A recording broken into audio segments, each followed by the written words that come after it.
مقدر بنائے گا بھائی اسے انشاءاللہ. تو ہمیں کوشش کرنا ہے کہ ہمیں اس چیز کو آگے بڑھنا ہے. کیونکہ دیکھو امام شافعی کا ایک قول ہے کہ العلم بطول زمان، کہ بیٹا علم جو ہے بہت زمانے کے بعد آتا ہے. کیا کہہ رہے ہیں امام شافعی؟ کہ علم جو ہے بہت زمانے کے بعد آتا ہے، صدیوں گھسٹنا پڑتا ہے، صدیوں لگنا پڑتا ہے، سالوں سال ہمیں محنت کرنا پڑتا ہے، ایک ہی چیز کو بار بار پڑھنا پڑتا ہے، تب جا کے ہمارے اندر علم آتا ہے. سمجھ رہے ہو نا؟ یہ ہے علم بعد میں آتا ہے. ایسا نہیں ہے کہ ہم پڑھ لیے شروع میں ہی، اس لیے کہا جاتا ہے کہ ریویژن کریں.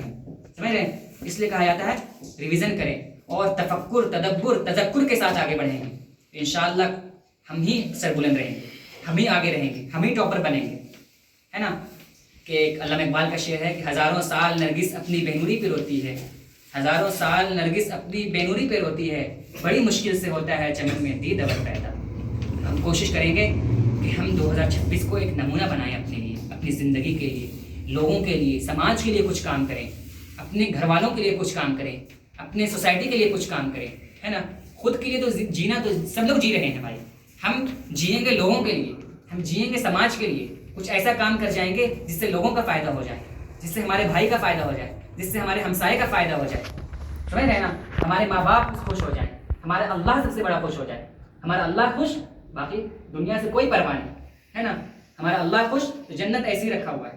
کوشش کریں گے انشاءاللہ. اور جو چیز میں نے بتائی ہے آپ لوگوں کو سورہ مومنون کی 10 آیات، اس پر ہم غور کریں گے اور انشاءاللہ 2026 میں عمل کریں گے. ہے نا؟